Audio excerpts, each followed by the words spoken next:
Hello जय Hind student. पिछले class में हम लोग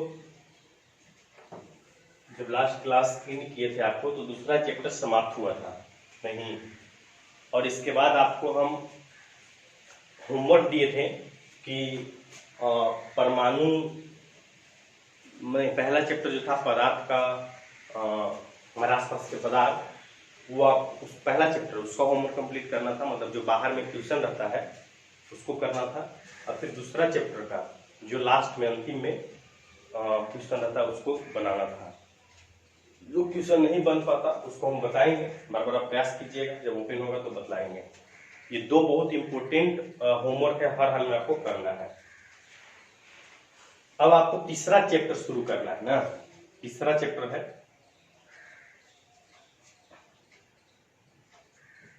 परमाणु,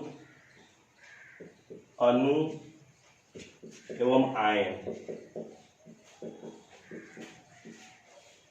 एटम मॉलिक्यूल्स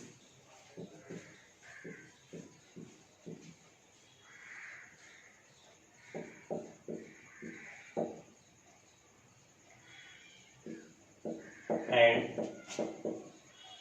आयन।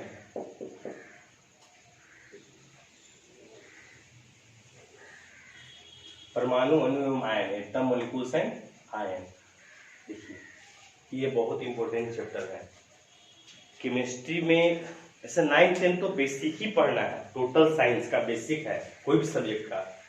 लेकिन आपको परमाणु, अणु, आयन जो है वो पूरे केमिस्ट्री का एकदम बेसिक टर्म है।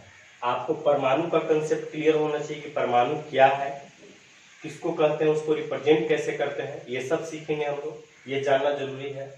अणु के बारे में फिर वही सीखेंगे कैसे बनता है, उसका गुण क्या है, कैसे अणु को दिखाते हैं, और उसी तरह से आयन के बारे में।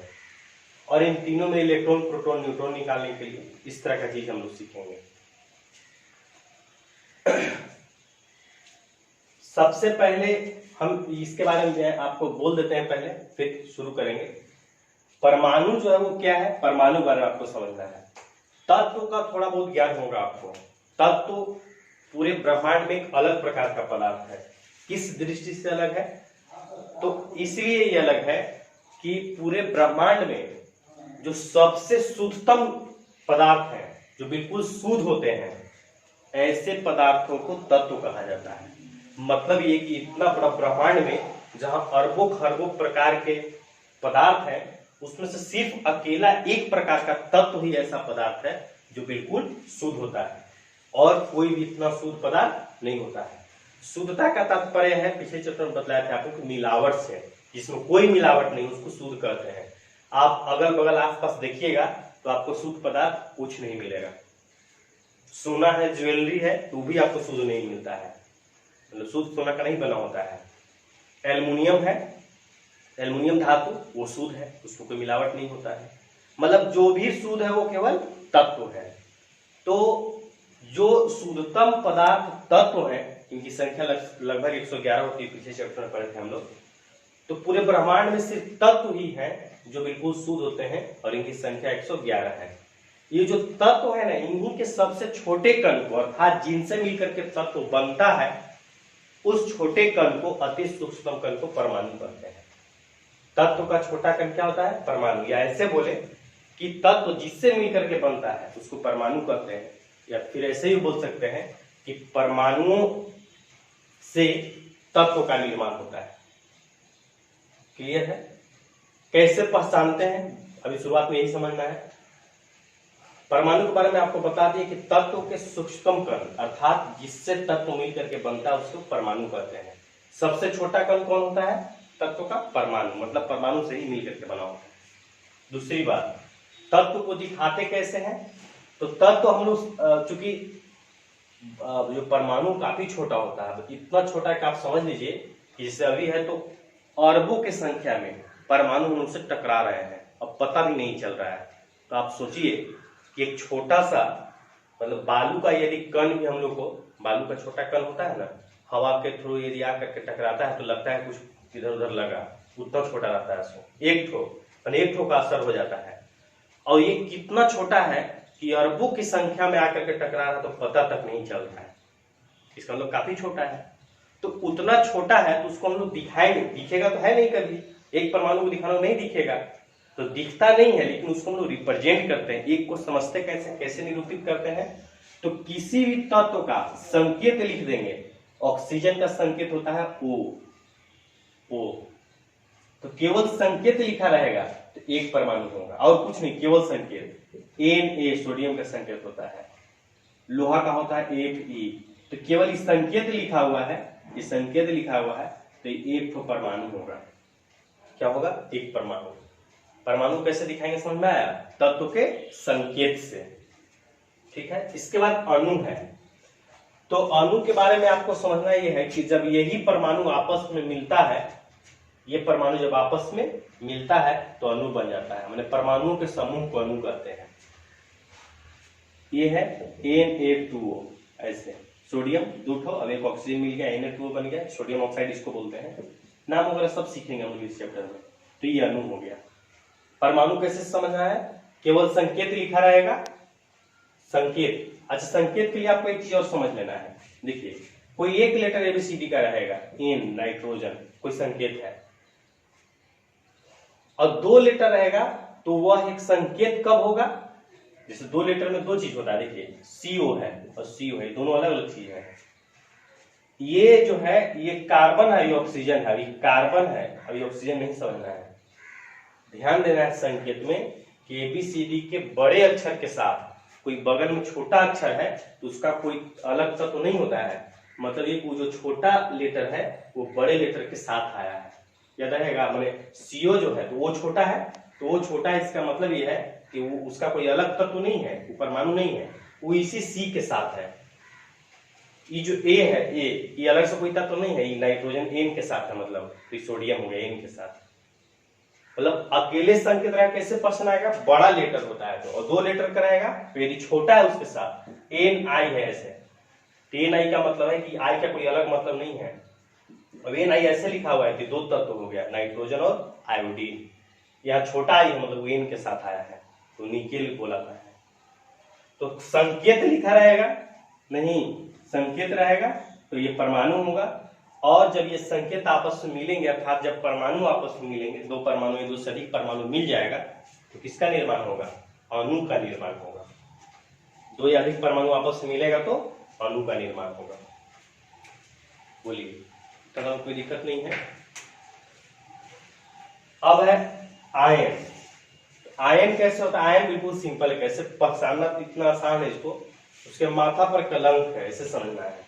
जैसे कार्बन है तो C4+ है ऊपर, मतलब सिर्फ संकेत रहेगा परमाणु, या आपस मिलेगा अणु, और उसी परमाणु जो हम लोग समझे थे शुरुआत में, उसी परमाणु के ऊपर माथा पर कलंक रहे, मतलब कुछ न कुछ दिखाई दे, प्लस या माइनस, प्लस या माइनस, ऐसे 1+, 2+ या 1-, 2-, 3-, प्लस माइनस दिखाई देगा माथा पर, मतलब ऊपर में प्लस या माइनस दिखाई देगा, तो फिर क्या कहलाएगा, आयन कहलाएगा।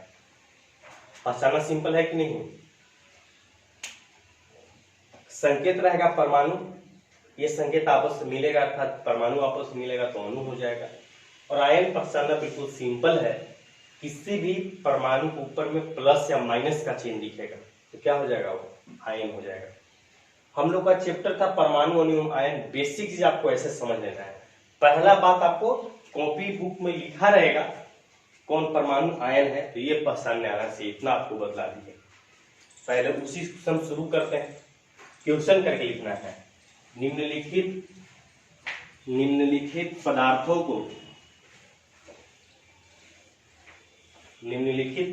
को परमाणु, अणु तथा आयन में वर्गीकृत करें। परमाणु, अणु तथा आयन में वर्गीकृत करें।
देखिए नाइट्रोजन है, CO2 है, O2 माइनस है, जिंक है,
देखिए ये है, आपको इसमें पहचानना है। उत्तर आपको लिख करके ऐसे बनाना है। पहले आप लिख लीजिएगा परमाणु,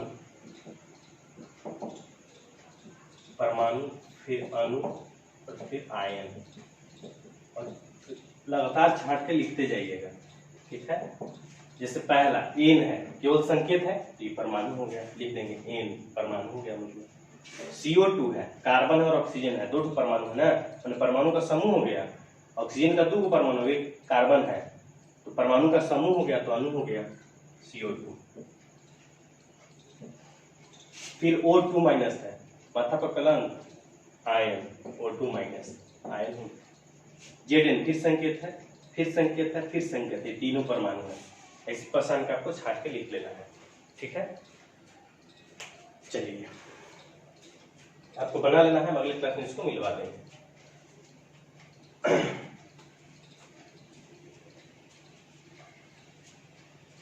अब इतना करने के बाद अब आपको हेडिंग देना है रासायनिक संयोग के नियम। हेडिंग देना है रासायनिक संयोग के नियम।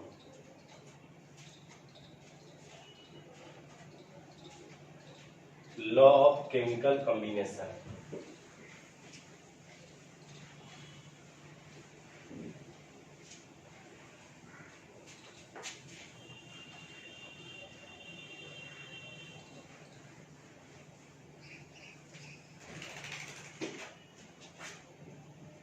रासायनिक संयोग के नियम।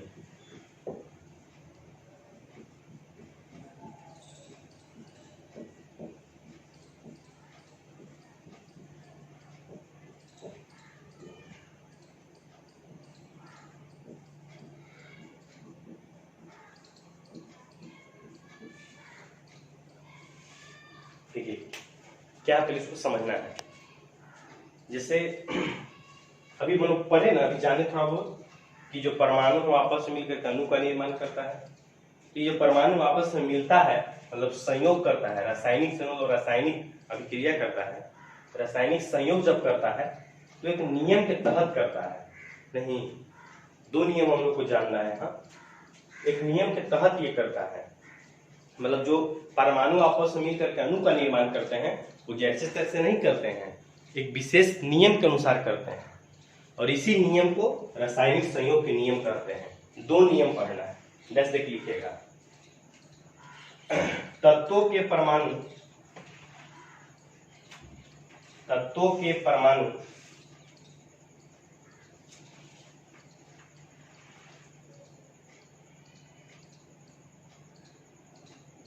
आपस में रासायनिक संयोग करते हैं।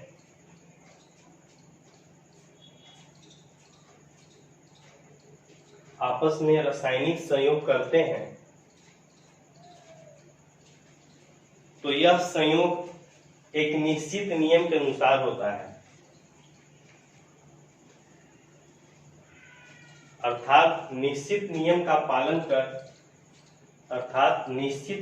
का पालन कर तत्वों के परमाणु आपस में संयोग करते हैं, मिलते हैं। देखा गया? इसी नियम को रासायनिक संयोग का नियम कहते हैं।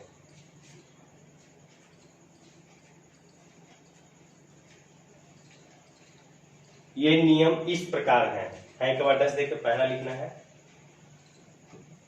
पदार्थ का अनस्वरता का नियम। पदार्थ का अनस्वरता का नियम। पदार्थ का अनस्वरता का नियम, law of conservation of mass. Law of conservation of mass. देखिए क्या है इसमें 2 नियम है, पहला ये और दूसरा भी है। देखिए पदार्थ का अनस्वरता का नियम ये है कि कोई भी परमाणु आपस में विक्रिया करेगा, C+O2, ये CO2 बनाएगा। तो जब ये परमाणु आपस में विक्रिया करेगा और ये 10 ग्राम परमाणु है, ये 5 ग्राम है, तो जब अभिक्रिया करेगा तो निश्चित है कि ये 15 ग्राम ही बनेगा, न तो ये 14.9 ग्राम बन सकता है और न ही 15.1 ग्राम बन सकता है। एकदम एक्यूरेट, जितना ये रहेगा उतना ही ये बनेगा। मतलब ये कि ऐसा नहीं कि अभिक्रिया के दौरान कुछ पदार्थ गायब हो गया, मतलब न तो पदार्थ गायब होता है, अर्थात न तो परमाणु नष्ट होता है और न बढ़ेगा, मतलब न तो परमाणु का निर्माण होता है। परमाणु सिर्फ एक रूप से दूसरे रूप में रूपांतरित होता है। आप फिजिक्स में ऊर्जा संरक्षण का सिद्धांत पढ़े हैं ना, law of conservation of energy, बिल्कुल वैसे ही है। ऊर्जा जो है, ऊर्जा भी संरक्षित रहता है। ऊर्जा को केवल एक रूप से दूसरे रूप में रूपांतरित किया सकता है, बनाया भी मैंने नष्ट नहीं किया सकता है। उसी तरह से जब ये परमाणु आपस में विक्रिया करते हैं, रासायनिक संयोग करते हैं, अणु का निर्माण करते हैं, तो इसके दौरान इनका जो द्रव्यमान है वो संरक्षित रहता है, कंजर्व रहता है, बदलता नहीं है। जितना मिल करके अभिक्रिया करेगा प्रोडक्ट में उतना ही बनेगा। ठीक है, लिखिएगा 10 लेकर के। इस नियम का प्रतिपादन 1774 ईस्वी में लेवोजियर नामक वैज्ञानिक ने किया। इस नियम के अनुसार का वर्ड देख के नीचे से लिखेंगे। इस नियम के अनुसार इस नियम के अनुसार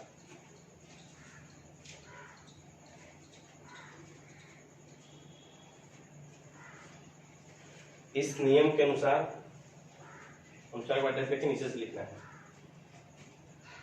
रासायनिक संयोग के दौरान पदार्थों का कुल द्रव्यमान, पदार्थों का कुल द्रव्यमान अपरिवर्तित रहता है,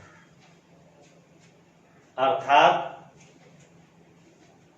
जितना मात्रा में पदार्थ अभिक्रिया करेगा उतना ही मात्रा में उत्पाद का निर्माण होगा। फिर लिखना नीचे, दूसरे शब्दों में नीचे लिखना है दूसरे शब्दों में, में के बाद कॉमा देके लिखेंगे। रासायनिक संयोग के दौरान परमाणु को न तो नष्ट किया जा सकता है और न ही इसका निर्माण किया जा सकता है।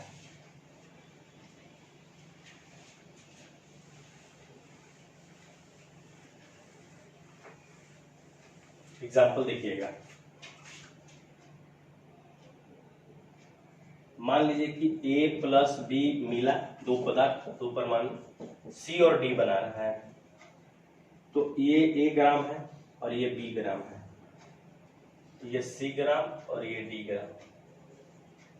तो पदार्थ के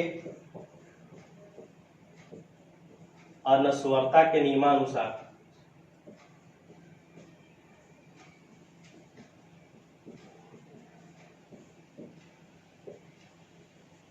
A प्लस बी जितना रहेगा, A प्लस बी उतना ही बनेगा C प्लस डी।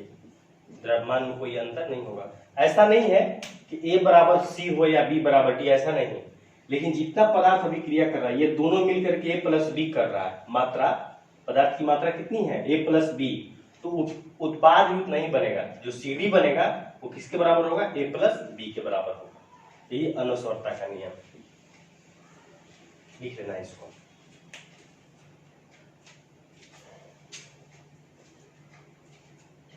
आगे हेडिंग देना है दूसरा हेडिंग दीजिएगा, निश्चित अनुपात का नियम। ये पहला नियम था, दूसरा निश्चित अनुपात का नियम, law of constant proportion, law of constant proportion. निश्चित अनुपात का नियम क्या है समझना है।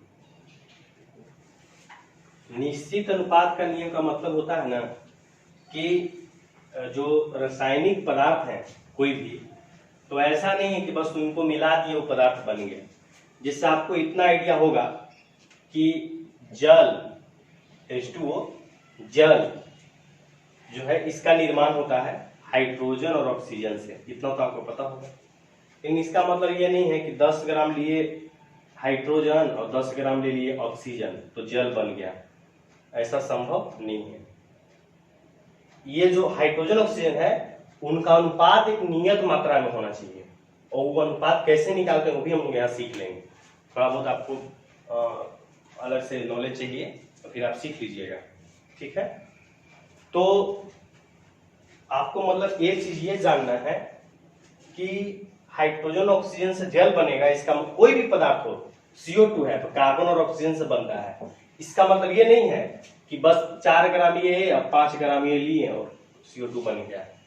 मतलब ये कि रासायनिक अभिक्रिया के लिए केवल पदार्थ की जरूरत नहीं होती है, वो निश्चित अनुपात में हो। मतलब इसका द्रव्यमान फिक्स और इसका द्रव्यमान फिक्स, अनुपात में फिक्स। मतलब ये दो कैसे निकालते हैं देखिएगा। जैसे आपको एक एग्जाम्पल बतलाते हैं, आपको समझ में आना चाहिए थोड़ा बहुत, कि यदि कार्बन है और ऑक्सीजन है, ऐसा आपस में मिलता है तो CO2 बनता है, ठीक है, CO2 बनता है। तो जैसे ये कार्बन है, एक परमाणु, इसका द्रव्यमान आपको थोड़ा बहुत यदि आता हो तो बहुत अच्छा बात है। कार्बन है एक परमाणु, इसका द्रव्यमान 12 होता है, 12 ग्राम। तो ये ऑक्सीजन है, O2 का मतलब 2 ऑक्सीजन है, तो एक ऑक्सीजन का द्रव्यमान 16 होता है, 2 का 32। जब इसको अनुपात लिखने का तरीका क्या बतलाए थे? कॉमन अंक से भागा दे देते हैं। दोनों में कॉमन क्या है? 12 और 32 में 4, तो 4 से भागा दे देंगे तो आ जाएगा 3:8। निश्चित अनुपात CO2 बनने का 3:8 है। इसका मतलब यह है कि यदि कार्बन 3 ग्राम रहेगा, कार्बन 3 ग्राम, तो ऑक्सीजन 8 ग्राम ही रहना चाहिए। और यदि 30 हो जाएगा तो ये 80, ये 6 तो ये 16। समझ रहे हैं? मतलब द्रव्यमान परिवर्तित होने से बनेगा, लेकिन अनुपात हमेशा यही रहना चाहिए। मैंने ऐसे बोले कि कार्बन का द्रव्यमान 3 के गुना में और ऑक्सीजन का 8 के गुना में रहेगा, तभी जाकर के CO2 का निर्माण होगा। यदि 3 ग्राम है तो ये 7 या 9 रहेगा तो भी क्रिया नहीं होगा। निश्चित अनुपात का मतलब ये होता है। तो कैसे निकालते हैं समझ में आया? निकालना भी सिंपल है। कैसे निकालते हैं? कार्बन द्रव्यमान 12 इसका होता है, परमाणु द्रव्यमान, परमाणु संख्या जिस तरह से आप याद किए हैं उस तरह से द्रव्यमान भी याद करना पड़ता है। इसी चैप्टर में आपको आगे बता देंगे। O2 है, O2 का मतलब कि 2 ऑक्सीजन परमाणु, तो एक का 16 तो 2 है तो 32 हो जाएगा। ये दोनों कॉमन अंश भाग दिए, अनुपात निकल गया। एक और इसी तरह से आप देखिए कितना सिंपल एग्जांपल आपके एक और समझ, निश्चित अनुपात का महत्व समझ में आपको आएगा।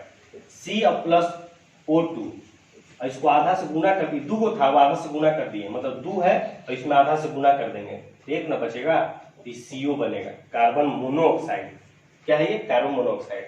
ये कार्बन 1 तो 12 ग्राम, और यहाँ हाफ O2 है, मैंने ऑक्सीजन का 2 को परमाणु था जिसमें आधा से गुना कर दिया गया है, तो अभी 2 में आधा से गुना करें तो 1 बचेगा, मतलब एक ऑक्सीजन का कितना? 2 का 32 तो 1 का 16 ग्राम। और जब इसको सरल अनुपात में करेंगे 4 से तो क्या आएगा? 3:4 आएगा। समझिए बात को आप, पदार्थ वही रहेगा। कार्बन जो है ना, कार्बन मान लीजिए कि ले लिए हम, कार्बन ले लिए 3 ग्राम, और ऑक्सीजन यदि हम ले लिए, ऑक्सीजन ले लिए यदि 80 ग्राम, सॉरी 8 ग्राम लेंगे, कार्बन 3 ग्राम और ऑक्सीजन 8 ग्राम यदि लेंगे तो बन जाएगा क्या? CO2। और उसी पदार्थ को लेंगे, कार्बन 3 ग्राम ही और ऑक्सीजन 8 के जगह पर 4 ग्राम आधा ले लेंगे, तो फिर क्या बन जाएगा? बन जाएगा कार्बन मोनोऑक्साइड। पदार्थ सेम है लेकिन अनुपात बदलने से पदार्थ बदल गया। सेम पदार्थ को लिए तो यहां बना CO2, उसी सेम पदार्थ को ले रहे हैं, CO बन गया। क्यों? क्योंकि मात्रा अलग अलग था। 3:8 में लेंगे तो ये बनेगा, 3:4 में लेंगे तो ये बनेगा। यह निश्चित अनुपात का नियम है, 10 से लिखिएगा। इस नियम का प्रतिपादन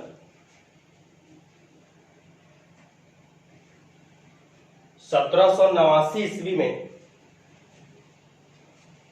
प्राउस्ट नामक वैज्ञानिक ने किया था। इस नियम के अनुसार एक बार डैश देकर नीचे से लिखेंगे, किसी रासायनिक यौगिक